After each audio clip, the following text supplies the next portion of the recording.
Welcome everyone to our first live session in Amnesty's massive open online course. We hope that you can see and hear us now. There are several things you hope that they would not happen when you do your first live session. For example, that electricity breaks down in Oslo, where I'm sitting now, or that for some reason the live session does not go live. This happened to us. All this happened to us. Thanks for your patience. We saw that some of you were wondering, like, is it my internet connection? No, it was not yours. It was on our side.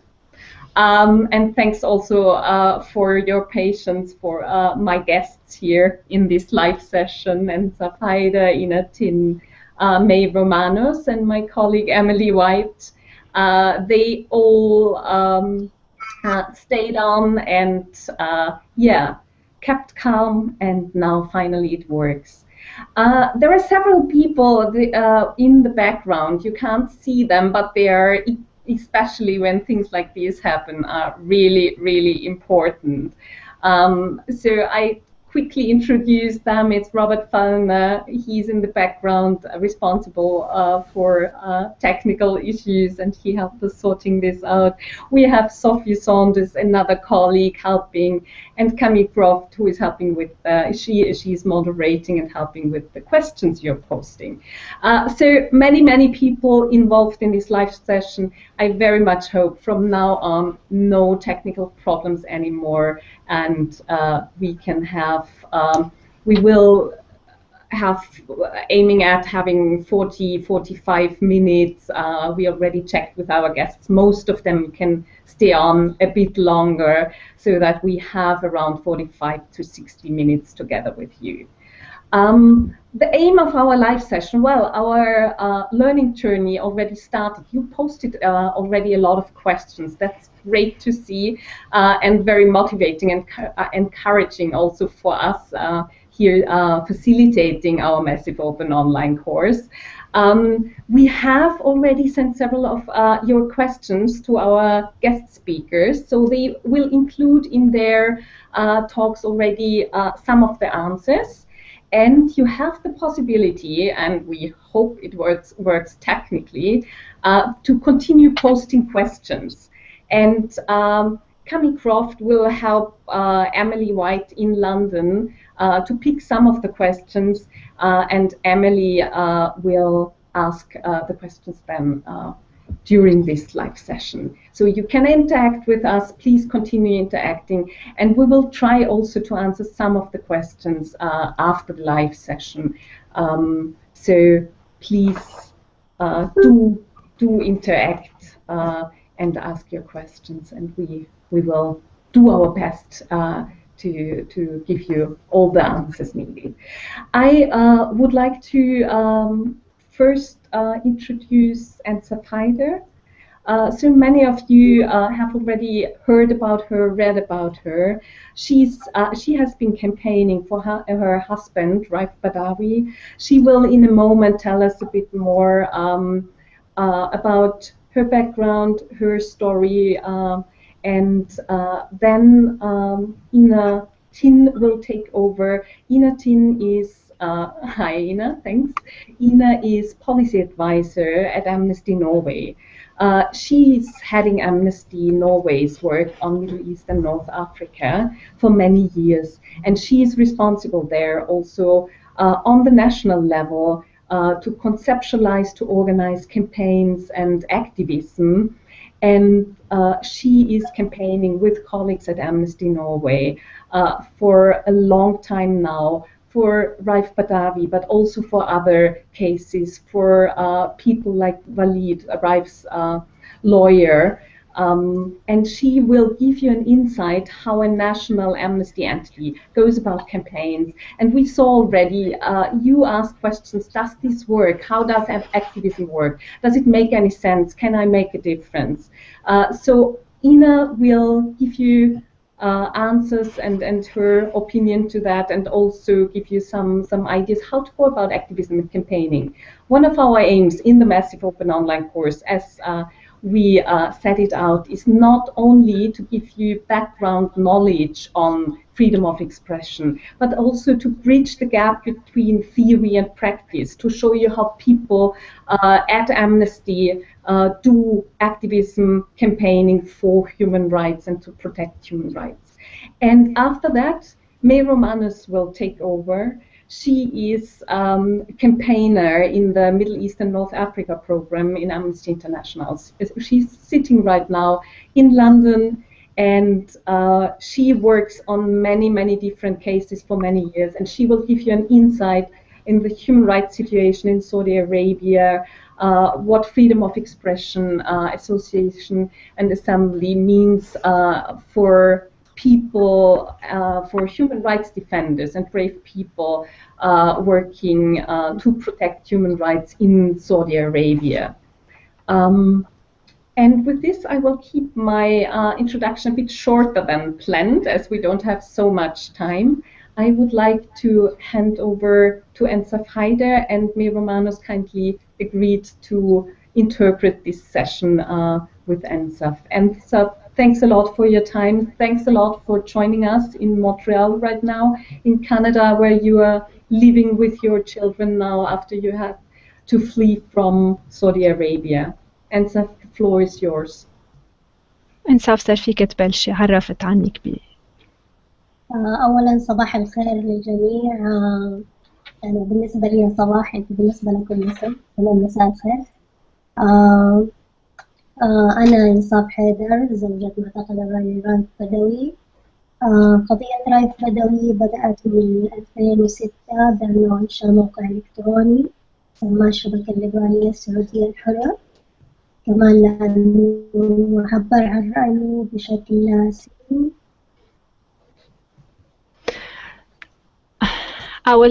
خلينا بس لأنه عم بقطش شوي الخط إنصاف.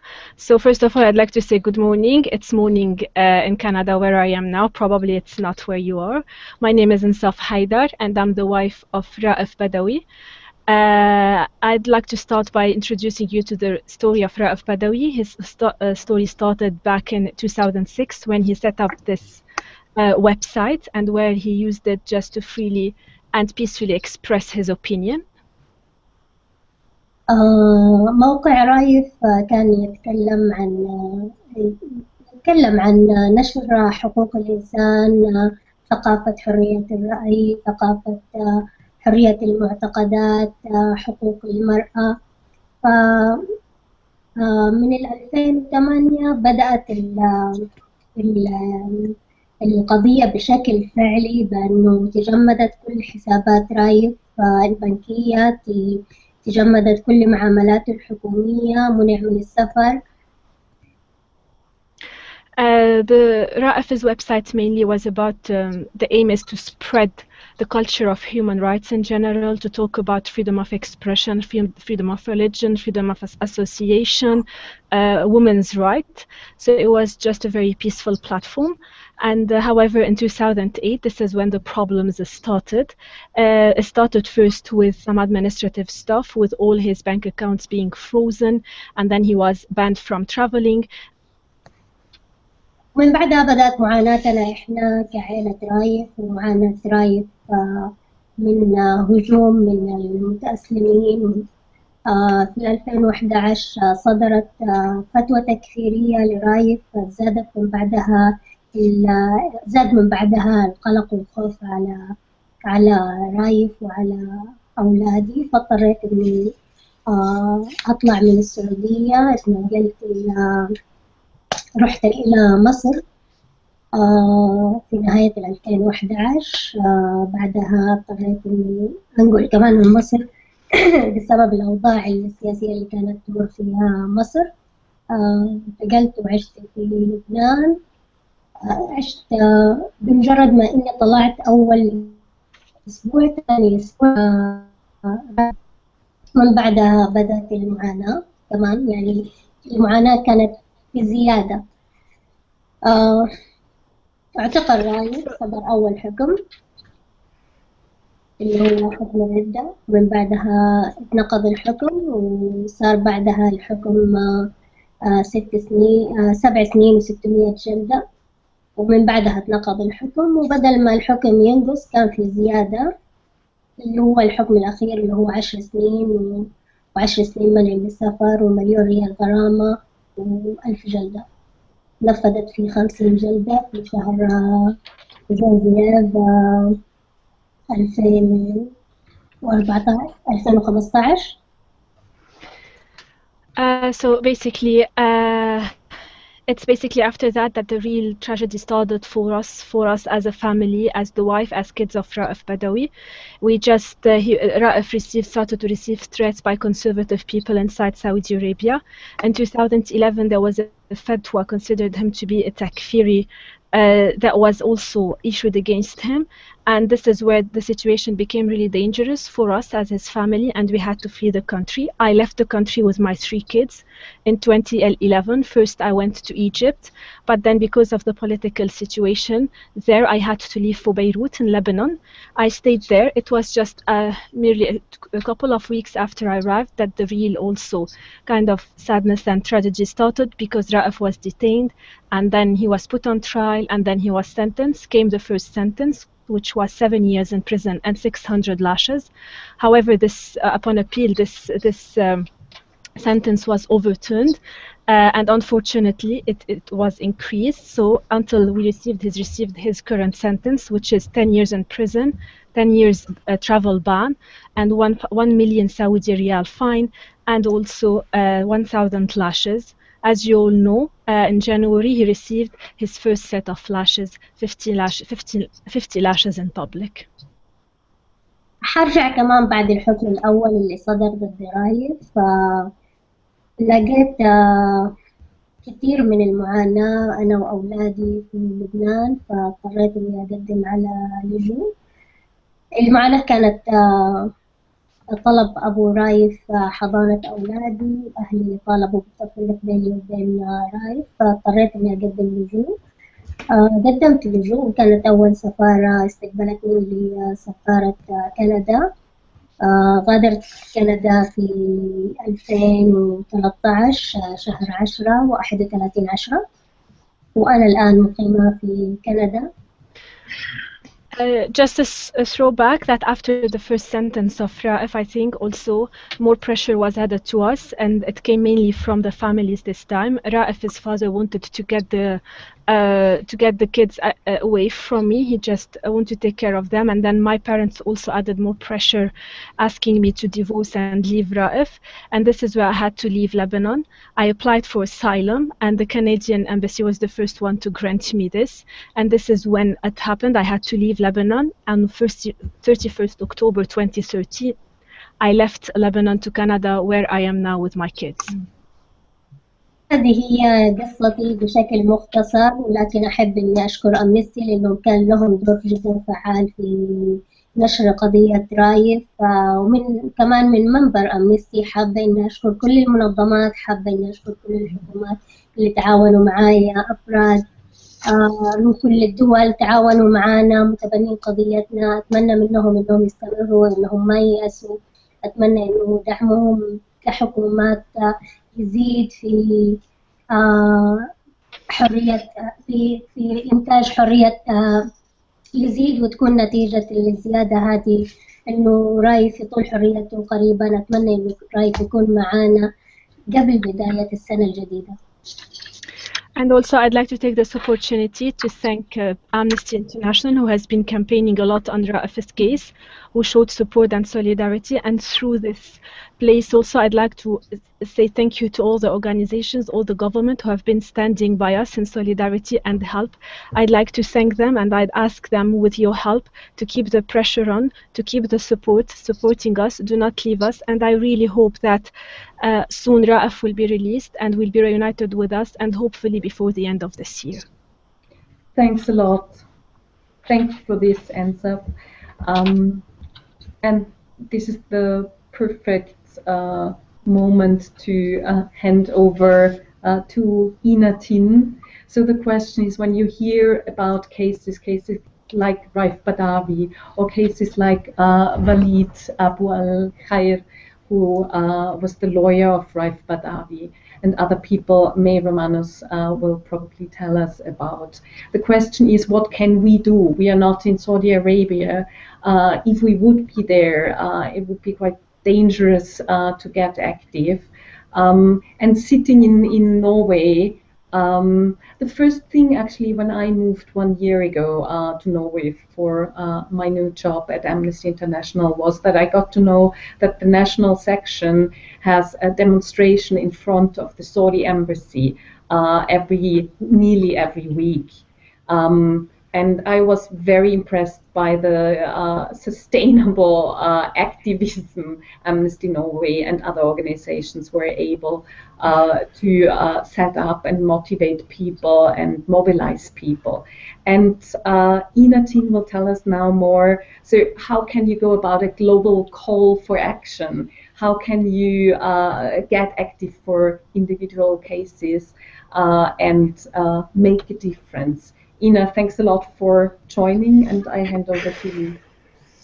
Thank you, Barbara, and thank you all for being here and engaging in this very important session on how to actually take up and campaign on issues like the case of Raif Badawi.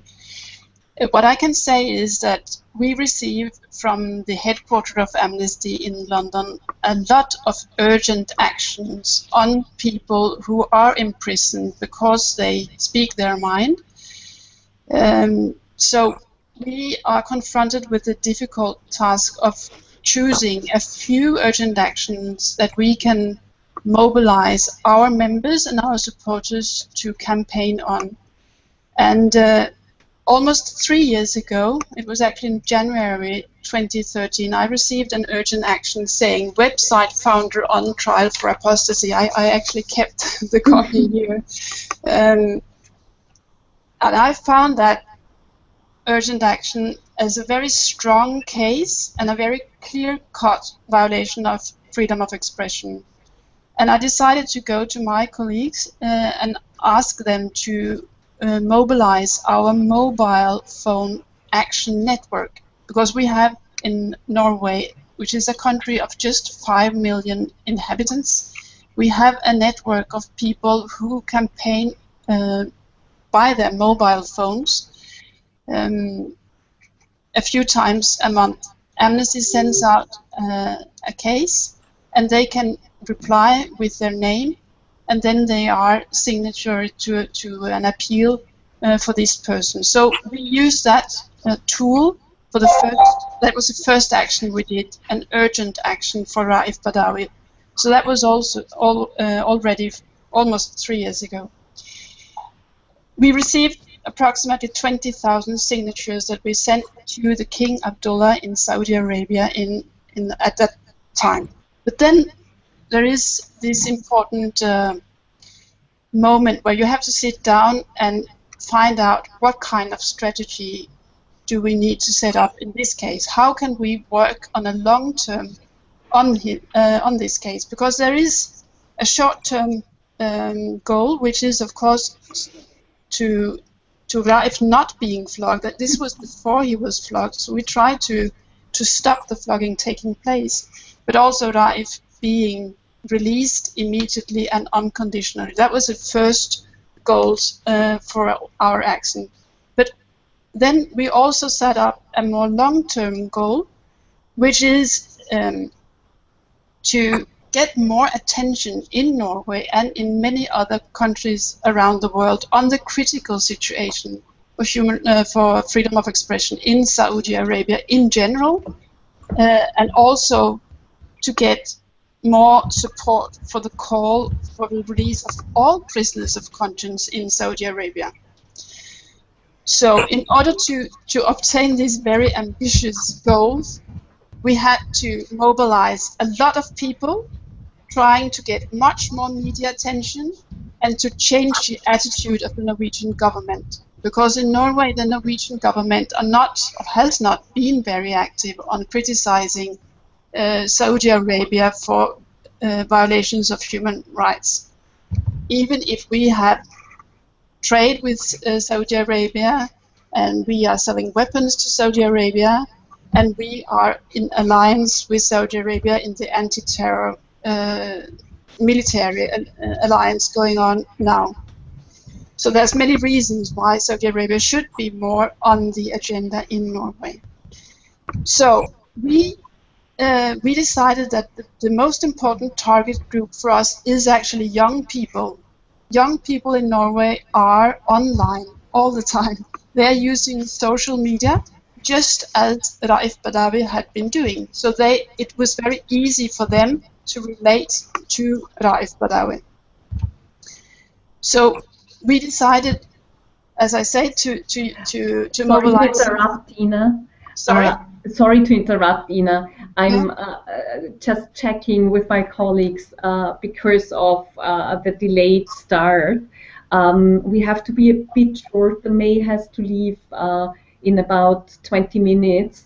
And maybe then come also to questions for May. So is it possible to be now shorter than we already come to, sorry, Ina, to come to questions, and you include some of the parts you have planned for now later on in the question session when maybe May leaves already.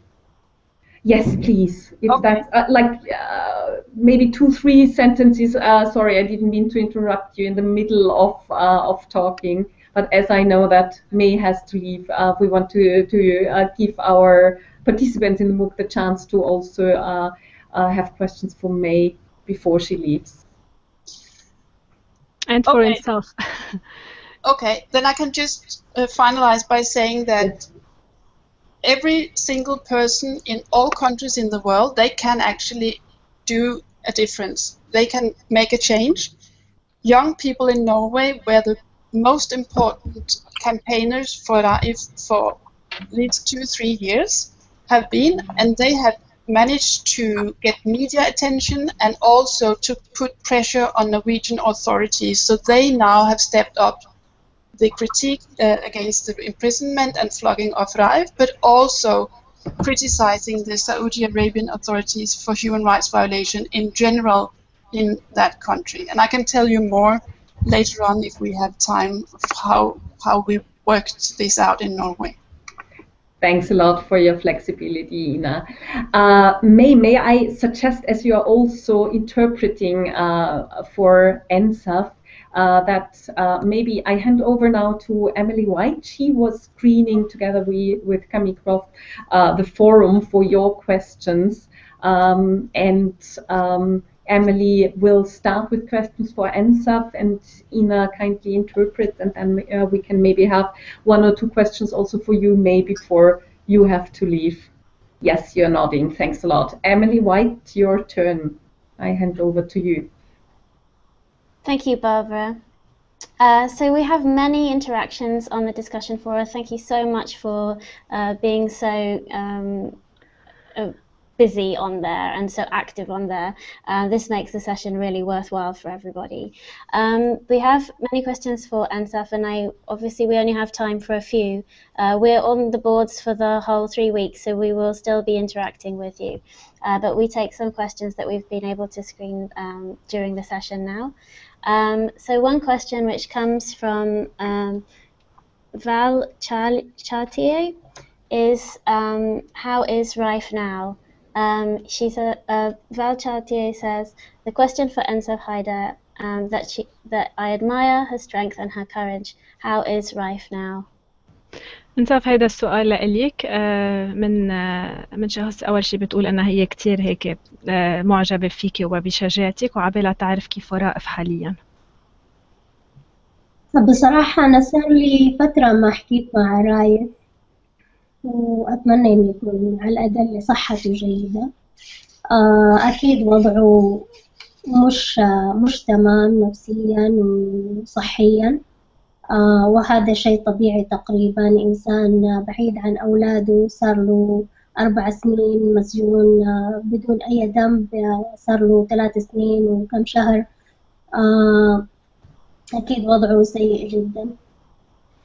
First of all, it's been, to be honest with you, it's been a while since I spoke to him, so I have no recent information about how he is. But I know that he is not feeling well. Definitely a person in his situation who's been away from his kids for almost 4 years now, who's been jailed without any unrightfully jailed, is not doing well. Thank you. Another question from HM Duong 232 is, what were the reasons that led to your leaving Saudi Arabia and seeking refuge in Canada? What were the threats made against you and your children? And what advice would you give to activists who are fighting for freedom of expression worldwide in regard to the safety of their family members? هذا سؤال لإلك إنصاف، عم تسألك إنه شو هن التهديدات يلي واجهتيهم بالسعودية ويلي حملوك إنك تغادري السعودية، وشو نصيحتك لكل الأشخاص اللي عم بيجربوا يدافعوا عن قضية حرية رأي بالعالم؟ التهديدات اللي في السعودية مش أنا اللي واجهتها، رايف اللي واجهها. يعني تعرض مرة لحادثة كان رح يتقتل إنسان متطرف أمام حاسب آلي، تهجم عليه بسكين كان يريد قتله. تهديدات كثير عن طريق الإنترنت بالقتل. فبعدها قلنا علينا إن إحنا نطلع. أما نصيحتي للناس اللي الآن شو هو السؤال؟ نسيته. نصيحتك للناس يلي عم بتجرب تعمل حملات وتدافع عن حقوق الإنسان أو عن يؤمنوا باللي عم بيدافعوا عنه، يؤمنوا بهذه القضايا، كان من حقه إنه يعبر عن رأيه، من حقه إنه يكون حر، من حقه إنه يعبر عن رأيه بما إنه ما يأذي أحد، بما إنه يعبر عن رأيه بشكل سلمي، وإنهم يؤمنوا بالاختلاف كمان. So basically the threats that you have received, it wasn't directed towards me or to my kids, but it was mainly directed towards Raif. I can recall one incident when he was withdrawing money from the ATM and he was attacked by a more conservative person who actually wanted to kill him. And then we have received also many threats over the internet, and this is why death threats, and this is why I think we realized that it's about time and the need for the country for us to leave the country. As for my advice in terms of how others can campaign or work to defend someone, I think the main thing for me is that Raif didn't do anything wrong. Everyone has the right to express his opinion freely, his peaceful opinion, as long as he respects others, and this is what Raif has done.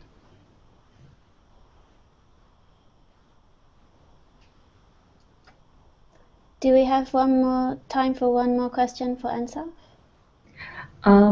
May, can you stay 20 more minutes, or is this too long? 20, yes. So yes, Emily, go ahead. One more.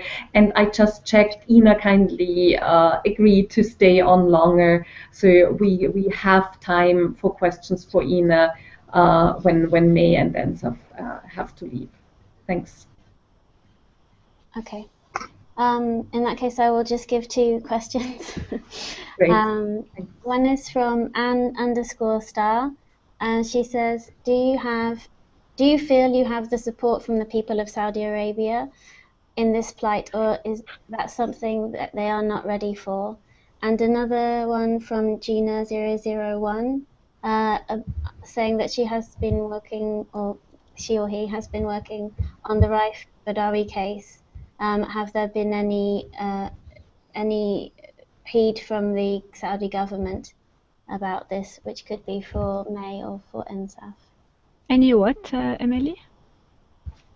So the question is, after Gina001 says that that person has been campaigning for 2 years on the Raif Badawi case, and are the efforts fruitful?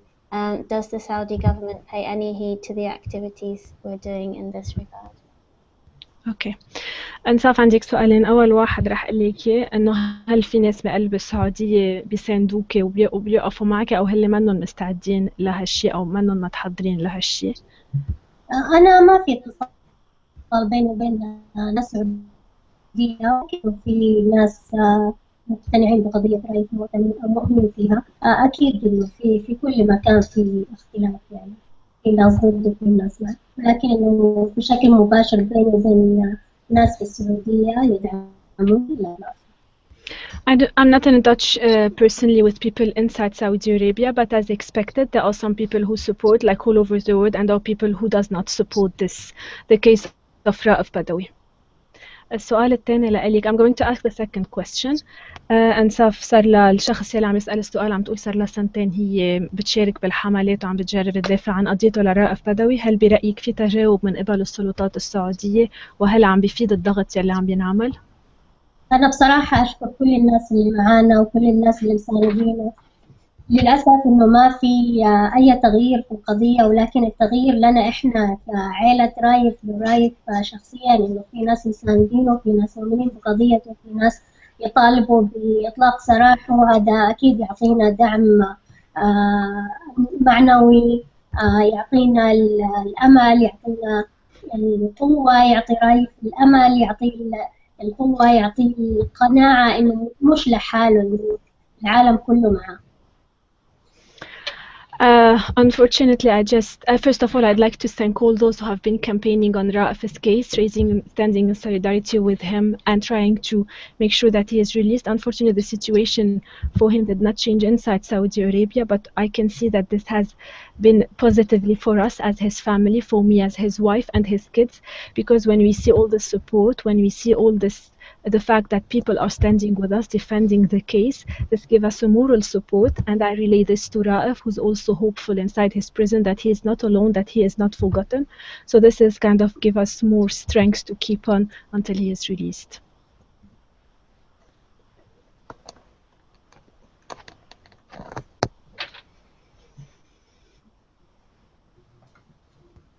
Okay, thank you. Barbara, can I jump in a little bit just to quickly widen this a little bit, because most people are not very aware about the current human rights situation in Saudi Arabia, and unfortunately that Raif's case is not an isolated case in Saudi Arabia. Raif is not the exception. He's not the only activist who has been detained, sentenced. So far he has been the only activist flogged, but other activists has also been sentenced to flogging in Saudi Arabia and are waiting for that sentence to be carried out. So in general, we just have to keep in mind the general political situation in Saudi Arabia. We're talking about a country where state powers rest in the hand of the king, that he's the one leading, and in the royal family. There is no constitution in Saudi Arabia. There is no elected parliament. There is no government. There is no independent institution that are independent of the government. There is no political party. There is no unions. So there is no way for people to express freely their right or their opinion, or even to dare to call for reforms.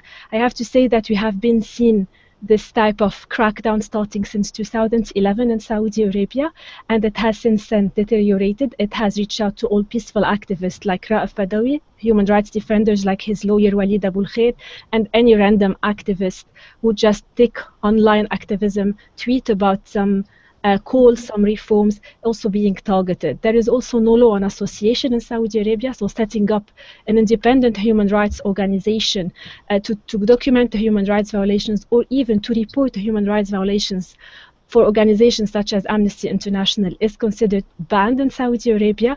Amnesty is banned to go in Saudi Arabia. We have requested every year's missions to go and document the human rights violations, but we are not given access. So it all started 2011 with what happened with the Arab Spring, probably protest in Saudi Arabia. In 2011 came a statement from the Ministry of Interior reiterating an announcement about the ban on protest. All those who dared to protest, to exercise their right to freedom of expression, were jailed. And then some of them were brought to trial and were made to serve long sentences. By 2013, I will say that most of the independent, which are very kind of 3 or 4 independent international local human rights organizations, has been shut down. The main leading figures, human rights defenders, documenting and reporting on this, has been harassed, detained, intimidated, and they were also put to jail on unfair trials. The charges that are brought against them emanate simply from the simple right to exercise their freedom of expression, and these were eventually considered to be terroristic crimes. So human rights defenders, activists were forced to silence. Beyond that, the authorities moved to the second level of repression, which is targeting random and online activism, targeting women's rights defenders or women's rights activists. The women who dared to defy the driving ban were also treated as terrorists, were also jailed. Shia activism is also political dissent. Shia activism were also targeted. We have the recent case of Sheikh Nimr al-Nimr and his nephew, the juvenile offender who was sentenced to death for taking part in protest, is also now in prison waiting for his sentence to be carried out at any time. So worse than that, I think authorities also targeted the family members of victims of these violations. Whoever tried to get in touch with the human rights organization to report on the violations that are happening for their loved ones were also threatened, forced to sign the pledges, forced to sign their online accounts, and basically forced to shut down completely all forms of activism. Beyond that, I will think that the charges that were brought against these activists, including the case of Raif Badawi, were charges that emanate from their right to freedom of expression. They were accused of breaking allegiance to the ruler, inciting disorder by, for instance, calling for protest, harming the image of the state by contacting Amnesty International or other international human rights organizations. And I think the main worry came in February 2014 when this new terror law, counter-terror law they call it, was introduced. And under this law, which defined a terrorism crime in Saudi Arabia in a very broad and vague ways, it became clear that this law will be used to tackle all forms of freedom of or exercise of freedom of expression or political dissent. Amnesty has raised concern about this law, saying that it will be used to tackle peaceful activism and human rights activism. And in fact, it happened with the first human rights defenders to be sentenced under this law is Raif's lawyer, Walid Abu Khair. He is considered to be the first terrorist under the international, under Saudi Arabian standard of who is considered to be a terrorist, and unfortunately this was not it. Follow-up decrees came whereby contacting organizations such as Amnesty International is a terrorist crime in Saudi Arabia, whereby participating in a conference talking about human rights situation, for instance, all those who are with us today, if they were in Saudi Arabia, there is a risk that they might be considered terrorists for taking part in a course that is perceived by the authorities as destabilizing the kingdom, for instance, can also be considered a terroristic crime. So in general, I just don't want to talk more because I know we just don't have a long time to dwell on this. But unfortunately, now that all main human rights defenders, main activists are being behind bar, people using online activism, for instance, people are sending questions now online. If you do this in Saudi Arabia, you are monitored, and you might be also forced to kind of sign a pledge to stop this, close your online presence, close your Twitter account or whatever you're using, and just be threatened that you will be sentenced to jail.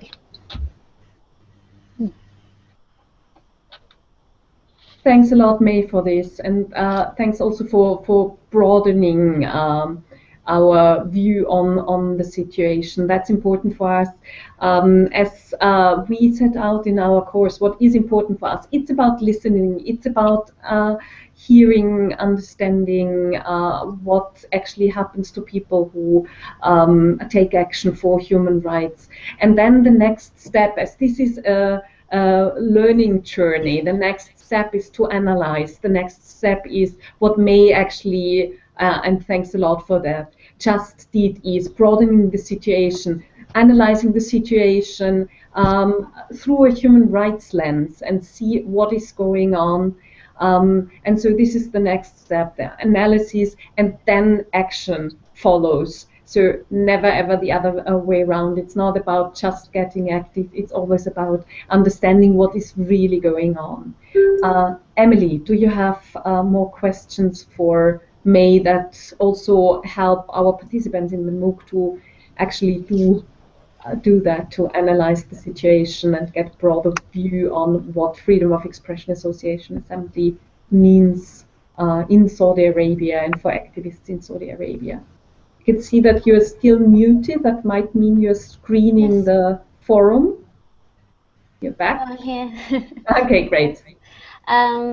Thanks, Barbara. Yes, so we have questions, many questions, and of course we can't get to all of them, but we are reading out fairly randomly these questions for people. So, May, there's a question about censorship on social media versus freedom of expression. How do we go? It's from Asna_Kadun. My question is, how do we go around laws on censorship created by controlling governments to promote freedom of speech in countries like this? Will our actions such as signing petitions, demonstrations, letters, tweets have any effect on countries? Yeah, thank you, Asma. I think this is a very important question, and this is why we think, and Amnesty has been very concerned about these laws that were being introduced recently to tackle and silence online activism in Saudi Arabia, and this is why we call for these laws to be revoked, because you can't sentence someone for their freedom of as of the how you can counter this. I think for people in Saudi Arabia, it's not an easy task, but I believe that from people around the world, it's our duty to kind of raise concerns, to be vocal, to raise awareness about this, and to, in a hope that we will add more pressure. And if Saudis cannot themselves voice their concern, call for reforms, and be active in terms of human rights, because they are aware about the situation, they are willing to use these channels. But since it's very risky, probably it's up to us to kind of step up and try to make this happening. As for your second part of the question about letters, post, and petition, I'll have to say Saudi Arabia is a closed country.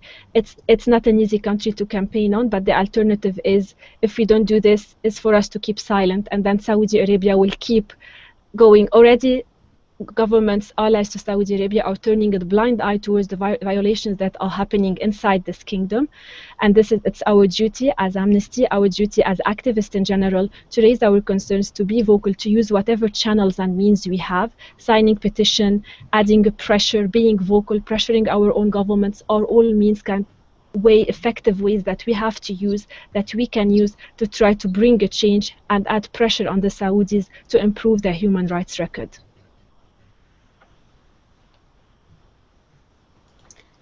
There's a question related to that, May. This is from Maria Poland, asking about, should governments take action? Should foreign governments take an action considering the human rights violations in Saudi Arabia? What should they do then?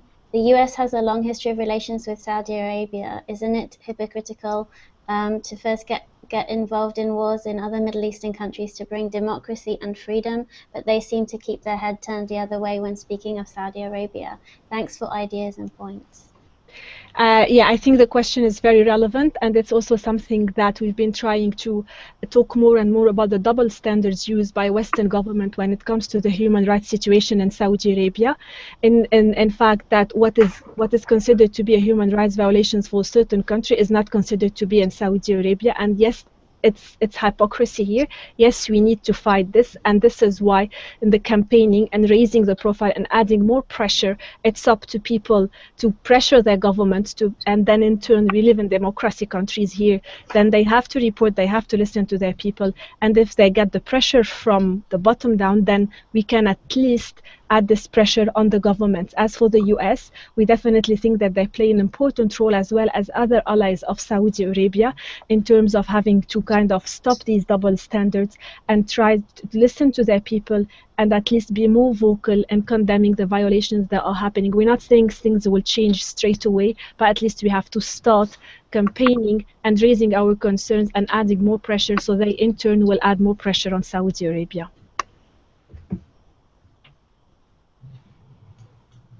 One more question for May before she has to leave, maybe. No, that's fine. I can stay Okay. for the Thank you. Okay, you tell me when to stop asking questions. We have a question from Renegade Master. The day will come when we will look back and laugh. When Walid Abu Al-Qais said, the day will come when we will look back and laugh, do you think the successful campaign for the release of Raif and Walid would be an important step toward the Saudi Arabian government accepting freedom of expression? I will say that it's an important step, it's a necessary step, and it's one step towards achieving something. We have to go step by this. This campaign is a start. We should not stop here. We should keep being vocal. We should keep targeting the authorities. We should raise our concerns. And I hope that this campaign will not be, and for Raif as well as for Walid and for the others that Amnesty has worked on. We have dozens of other prisoners of conscience languishing in the Saudi Arabian prison, forgotten. We have to keep campaigning for that and use whatever opportunity available to keep doing this. So please keep campaigning, keep working, and keep raising your voices. Yeah, and I think what is important for you, May, also in preparation for this, what you told me is, and that's maybe our participants are the right people to ask this for. Do campaign for people, not only for those who are in the media, yes, also for those, but there are many, many others. And human rights organizations point this out and help you finding all the others who are forgotten in prison and maybe are not a news piece anymore, but are still in prison and need support. And that was something in preparation for this live session that May stressed several times. So, and for us on this massive open online course on edX, I think we have the opportunity to also support and help other people to see what's going on and how many people are still in prison just because of raising their voice peacefully. So look twice and analyze when you hear there are anti-terror regulations and there are terrorists in prison. They might not be terrorists, they might just be human rights defenders who peacefully criticize their governments. I think that's what we try to do at Amnesty. While Amnesty recognizes the rights of every government to defend itself from any terrorism act and terrorism in general, but however, we have to be careful that terrorism is being used as an excuse by some governments to target peaceful dissent, to target people exercising their rights to freedom of expression. Saudi Arabia is the perfect example. We just don't have to hide behind our fear of terrorism. Yes, we are all afraid of terrorism, but at the same time, it's these people like Walid, people like the ACPRA people, human rights defenders who speak the language of human rights, who hope to introduce change and make human rights reality in Saudi Arabia. And yet they are being labeled as terrorists and thrown into prison, serving sentence up to 30 years, simply for daring to call for reforms, to call for constitutional monarchy and the changes in the human rights situation in Saudi Arabia. So these people are not terrorists, these people are human rights defenders, which we should cherish, defend, and try to get free the sooner the better. Thank you. Is it okay for you, May, when we have 2 more questions for you, and then I can leave by in 10 minutes. That will be fine for me. But did we lose Ensaf? She's not with us anymore. It seems that we have lost Ensaf. Okay. But we will try in the background to get her back. Okay, no worries. Okay, we have more questions. One from Anonymous, saying, is it too risky for a Saudi woman to speak out or take action? How can a young Saudi woman like myself bring about change in Saudi Arabia concerning human rights, keeping in mind all the risks involved in a woman freely expressing herself in Saudi Arabia? I think I will say that she's best placed to respond to this question because she's in Saudi Arabia and she knows what can and cannot be done within her mean. I will say that it's not only difficult for women in Saudi Arabia to speak out, it's difficult for everyone to exercise their rights to freedom of expression. However, there's definitely some means that can be used, and they're probably reaching out to other women's activists. Those probably that are outside of the country will be able to raise the concern, show solidarity, support. When initiatives are being presented, support them. You have some female members in the Shura Council, you can probably reach out to them, raise the concerns of being a woman, being willing to kind of raise the human rights situation in Saudi Arabia. Yes, there is limitation, but we should always try, even if there is a small window open. I hope that you will be able to kind of use it and try to make your voice heard, even with, but stay safe at the same time, I will say. Thank you. Emily, one more question for May? Okay, we have one more question. Do you think there is any hope? This is from, that's also from Anonymous. I'm going to take another one actually, sorry. 1 minute. There's one question from, okay, that's very difficult for me to pronounce, but it's something like Jajida Gabenga Ogundare. So it has some votes, so it has some upvotes, so I'll ask it. It's about the protection of journalists and bloggers. How can a journalist speak out for human rights without jeopardizing his immediate family in countries where many acts are not favorable to freedom of expression? Yeah, I would say it's very difficult to speak out. Being a journalist, media are very controlled in Saudi Arabia. They are controlled by the government, the messages, what is written, and so it's not an easy platform to use. And therefore, we have seen journalists, bloggers like Raif and others being also sentenced and put behind bars, sometimes without any charge or trial, simply for trying to speak up. But I think what can be the way out of this is just is for journalists, for instance, to show solidarity between themselves, for journalists who are outside of the kingdom, who have the freedom and can use it freely to support this, to report on these violations, to bring the issue into the media, to talk about it. Even if the Saudi journalists can do it, I think other journalists from around the world, they can do it, they should do it, and they can, in that sense, raise awareness about the issue of freedom of expression in Saudi Arabia.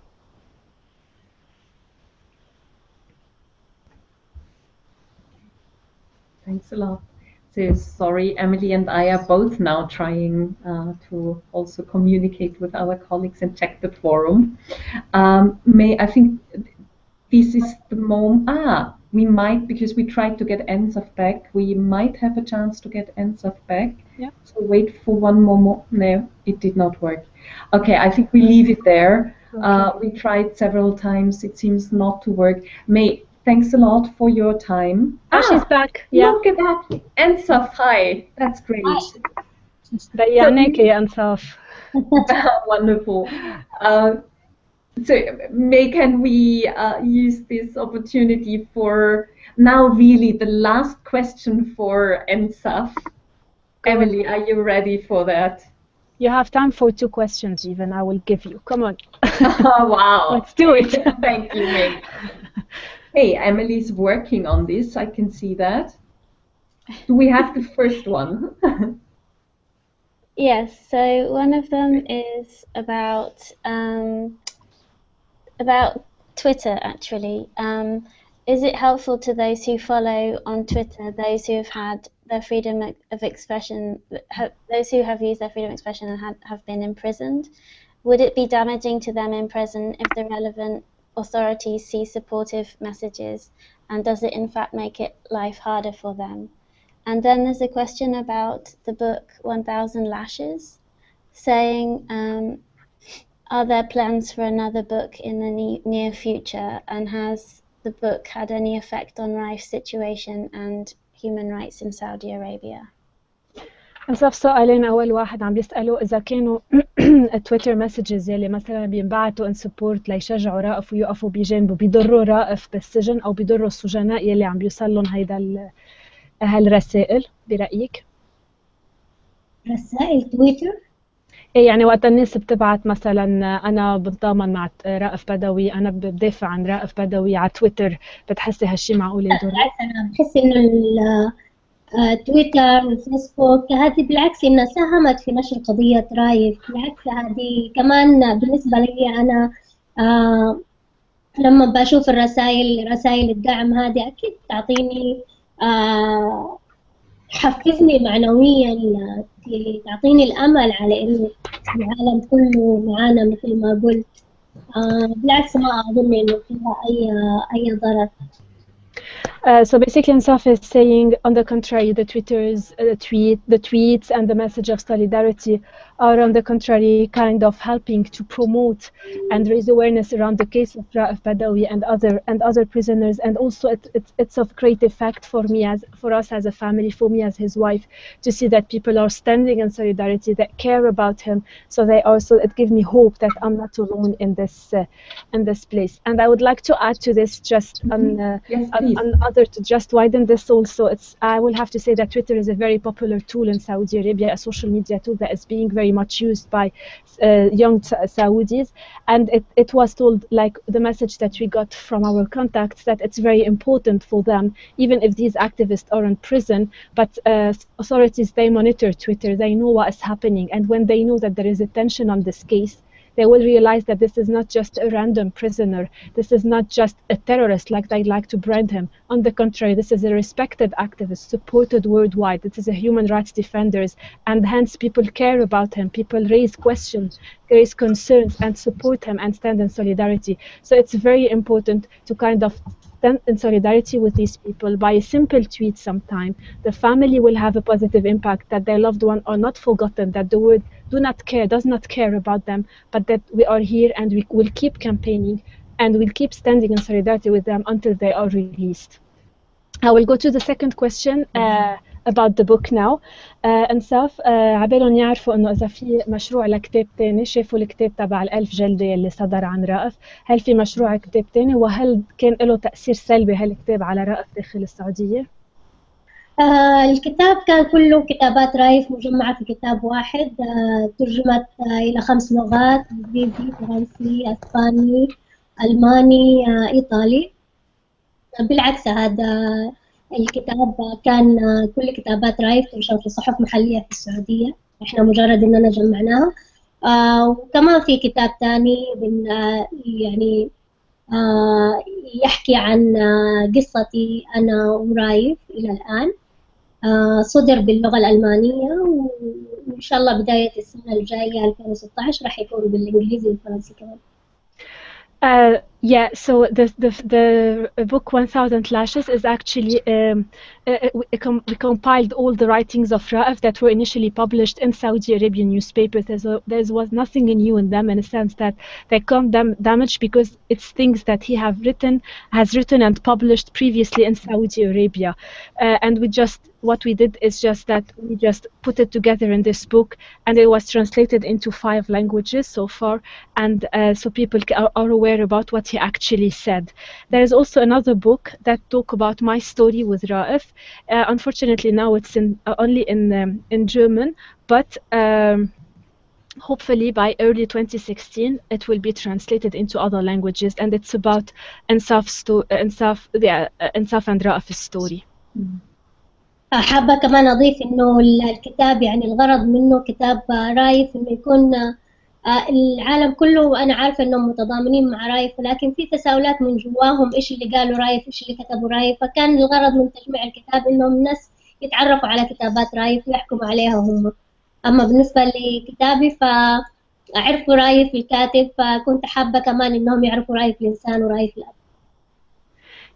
So basically, I'd like to add also something about the Raif's book, is that the main idea is that although I know that people stand in solidarity and support Raif, but some of them were questioning, oh, what did he write? What did he say to deserve this? So the idea of bringing this into a book, just so for the world to know, those who have questions to know what actually he said that cost him to pay this high price. As for my book, personal book, I know that people now are aware about Raif as a writer, and they know what he has said, but I just want to give them an insight about Raif the father and Raif the husband, and this is what the second book is about.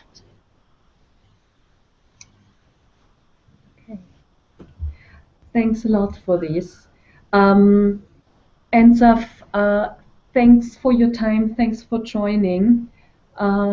I think I speak for all of us when I wish you all the best and good luck for your fight to get your husband out of prison. Thank you. I know now we really have stretched your time.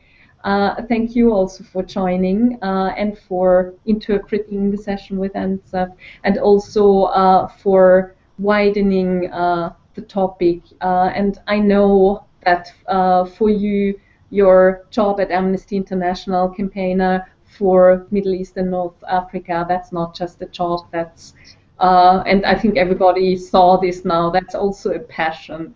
And we're very glad that you joined us in our first live session. So we let Ensaf and May go now. Ensaf just started her day in Montreal. May in London, I think, has to go and pick her child up from childcare. So, and Ina kindly agreed to stay on longer so we can continue with Ina. Ensaf, thanks again. Thanks so much for joining and sharing this with us. And thank you, May. Thank you so much for having us. And I really like to say also thank you for all those who are listening to us.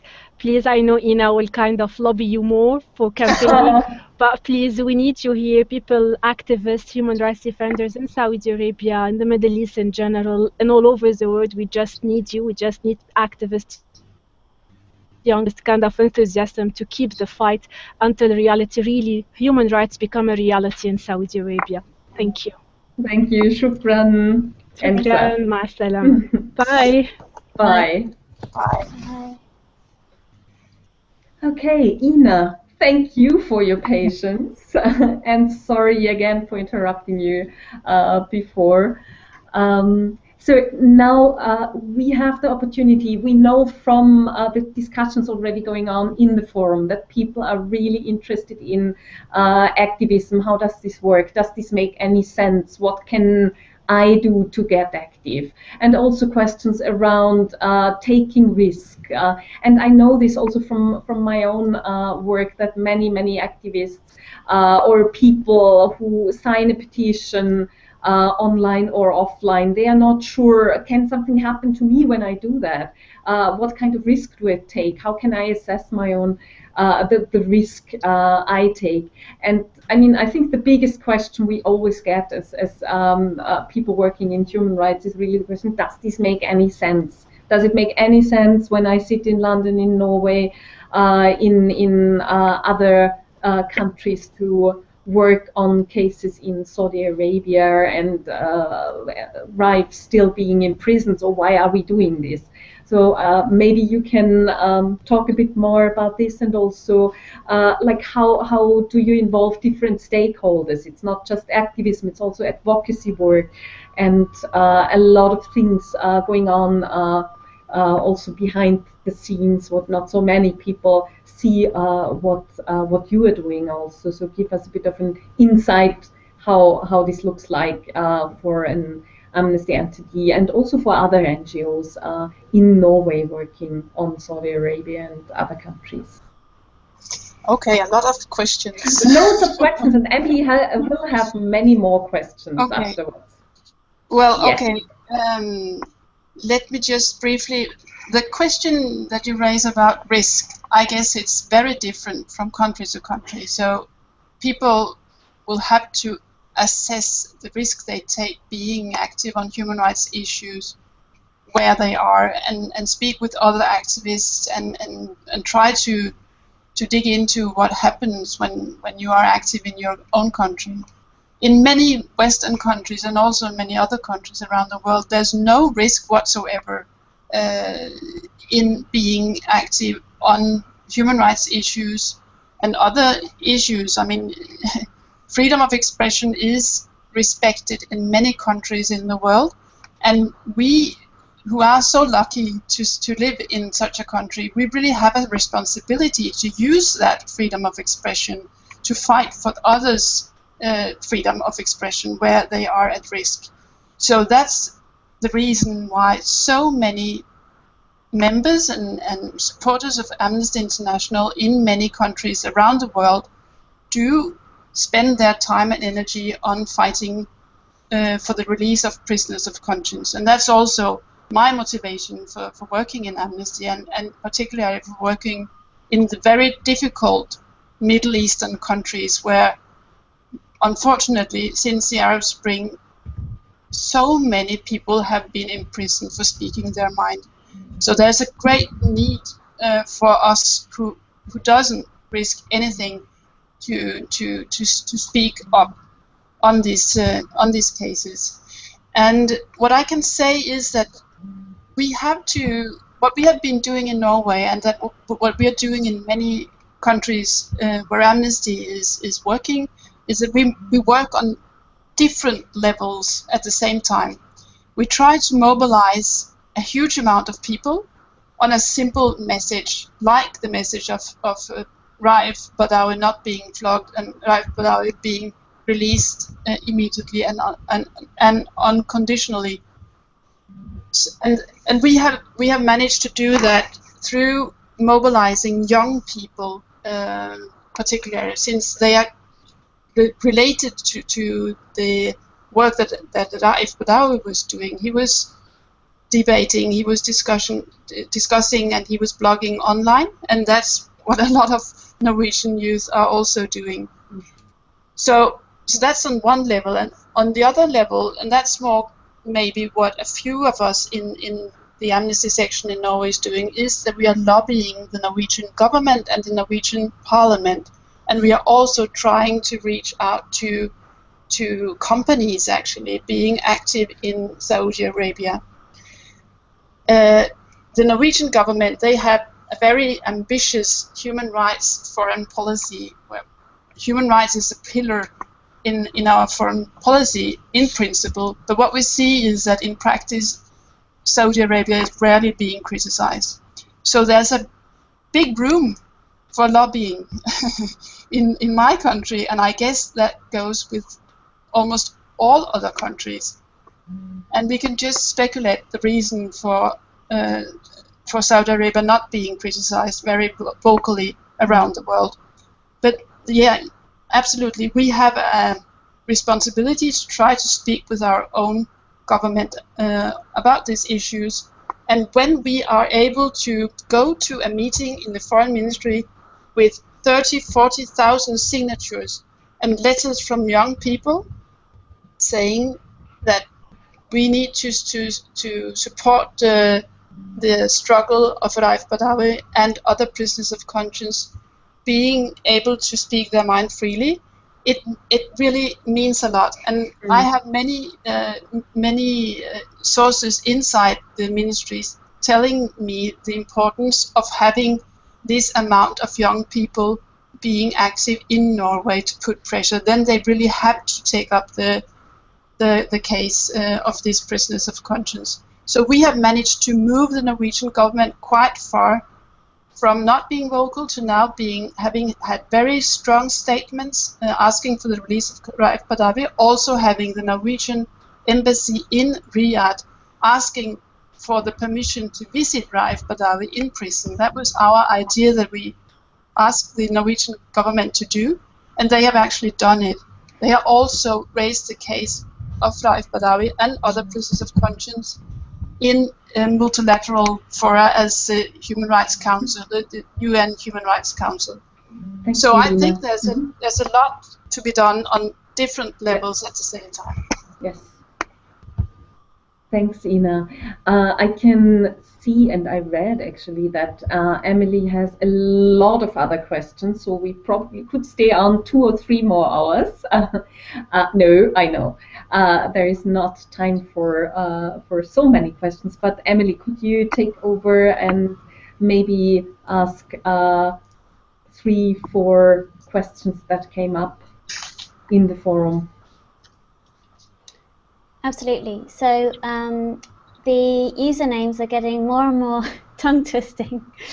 So apologies for me ruining your usernames, but the question from Nazim Arag Hubir is, has the Norwegian government intervened? Emily, do you want to ask a few questions already, so that Ina can answer more than one question? Great. Yes, fine.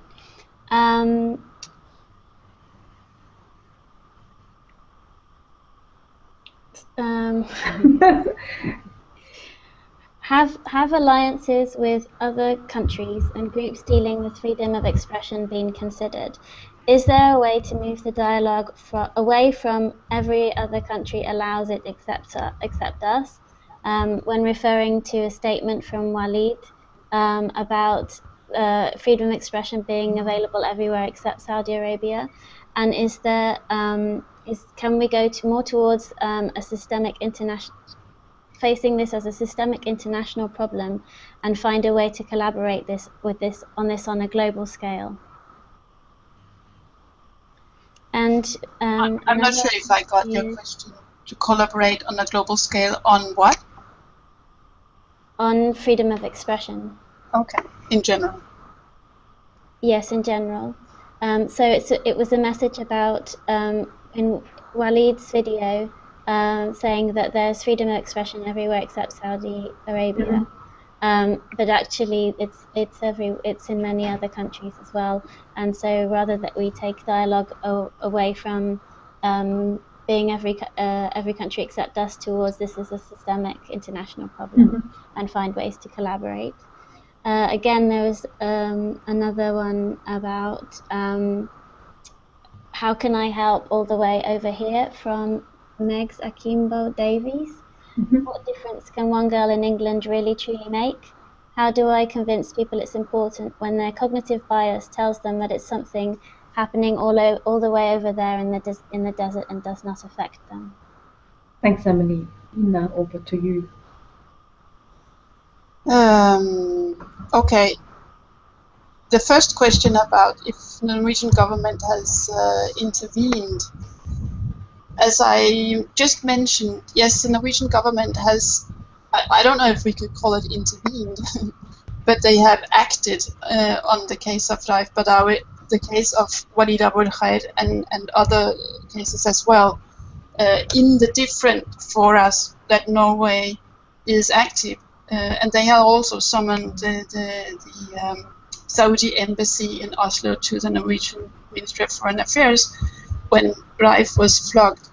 So, to put it briefly, I believe and I see that the pressure that we have been able, as Amnesty International in Norway and globally, been able to put on the Norwegian government and also parliamentarians has had an effect, but not to the level that we have been asking for, because he is still in prison, and we are still in a military alliance with Saudi Arabia, using this anti-terror law as made us aware of, where Walid Abul Khair was actually sentenced as a terrorist in Saudi Arabia, and that's, you could argue, is a double standard from the Norwegian government still, that we are active in this alliance with Saudi Arabia, fighting the IS, when they are using anti-terror laws in Saudi Arabia to silence all critique and all human rights work.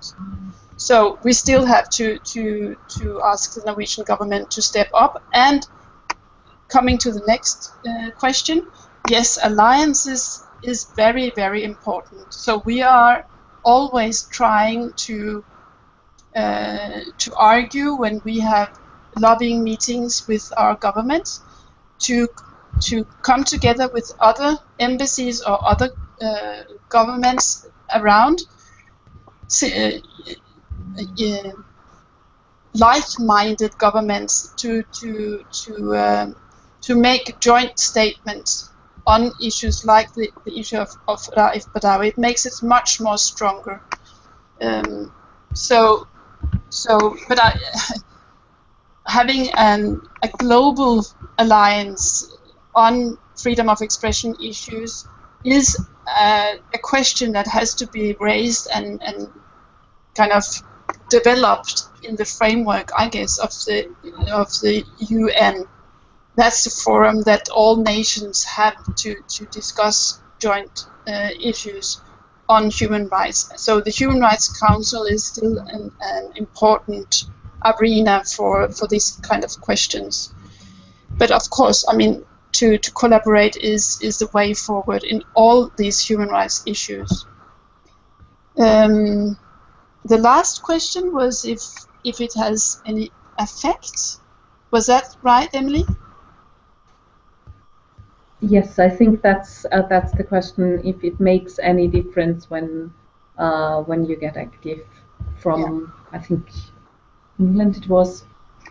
I mean, Amnesty International has used the weapon of the letter and of speaking up on human rights issues for more than 50 years.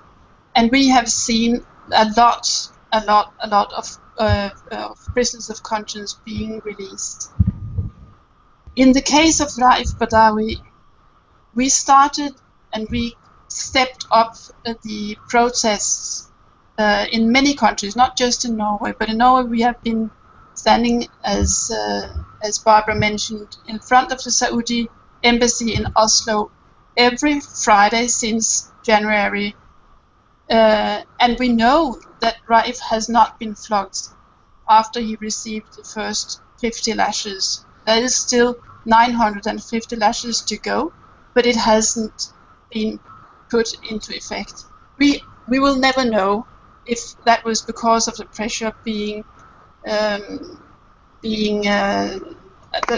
pressure that we were able to put on his case in process, in appeal letters, collecting signatures, speaking with politicians, writing editorials, and so on. I mean, on many levels we have raised the case. We will never know if we if it did any effect, but the fact is that he has not been flogged, and we just have to continue putting pressure on our own governments, and through that putting pressure on the Saudi government to change their policy and respect human rights. Thank you, Ina. One more question from the forum. I think Emily is ready and has picked one we would like to ask you. Okay. Thank you. I'm going to merge two questions. Both of them posted anonymously. One of them is about, well, they're both about fear, about being afraid of being a human rights activist. What would you say to those who feel motivated to become a human rights activist, but are afraid of the attacks that this may bring? And also, how do you conquer your fears, even if you want to help? And I'm 100% sure that I want, even if I want to stand up for the people that need help. I'm finding myself helpless and my fears getting in my way. So how do you do it? As I mentioned before, I really hesitate to speak for everyone here because I don't know the level of risks in all the countries that we have listeners or people who are active now on the forum. So it's impossible to give one answer to that question. And if you really are afraid, and if you feel that or see around you that there is a real risk for being active on human rights issue, you have to take that risk into consideration, of course. And I would really advise you to speak with others, and hopefully you will find someone with experiences in human rights work who you could relate to and assess the risk that you take. So don't be, or put it that way, you have to assess the risk before doing anything, of course. You can always put your opinions online, but as we know in Saudi Arabia, that is also dangerous in that country.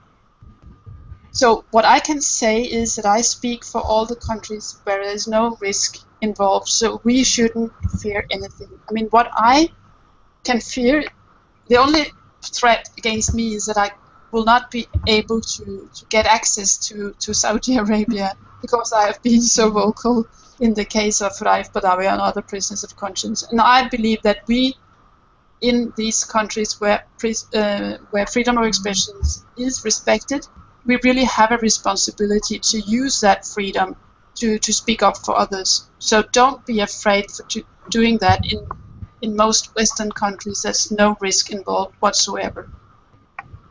But speak with others and hear what kind of experiences they have and assess the risk involved.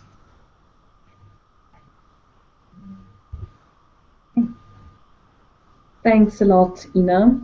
Last words for Emily before I close this live session. And before, I also thank Ina.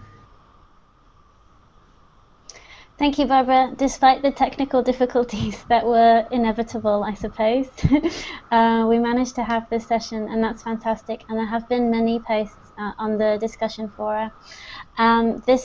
The question about fear is very important, and one we've considered a lot in the making of this course, and we have given some information about online security.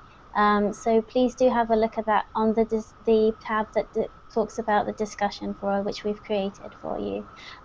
We're not here to provide absolute guidelines on online security, but please consider that also when you are on this course. And obviously that is something that affects your freedom of expression. So that is part of the course. And it's important that you look, you assess the risks of being on this course as well. Thank you very much for all the questions. We are online for the whole 3 weeks with the facilitators and moderators to continue interacting. Thank you, Emily. And thanks for screening the forum and asking the questions. Yeah, thanks from my side, first of all, to Ina for joining and staying on so long because of technical problems and starting later. That's great. I also want to thank all the others in the background helping us and making sure that this session finally worked. So thanks to Robert, thanks to Radan, thanks to Camille, thanks to Sophie, working in the background on the course. And as Emily already said, for all the others participating in our course on freedom of expression. We are there the whole 3 weeks, and we are ready to answer questions. We might have the possibility to ask May and Ina to answer some of the questions if there are burning questions. Only Ina or May can answer. So we continue also interacting with our network of experts in the background to make sure you get best possible answers, and we can best possible interact with you in this learning adventure we are taking on with you. You find, as you probably know, because many of us, of you will have read this course is leading up to our Right for Rights campaign. And many of the, we say cases, that's internal jargon we should be careful with. It's people, this case is this people we are working for. You find many of them on our platform. We will actually, after this session, also post the link again that you can find also the places where you can take action with us together to make sure, yeah, that hopefully Walid and others are freed. Yeah, so thanks for your time now. I just tried also to read what Emily wrote to me. That's just not possible. Talking and reading is not possible. So I want to thank you. We continue communicating with you, so you will find everything else on the forum. Continue with the course, continue interacting with us. Thanks a lot, and have a good evening, everyone. Not a good evening for everyone, but have a good day, evening, night, whatever time zone you are in. Bye. Bye. Bye. Thank you.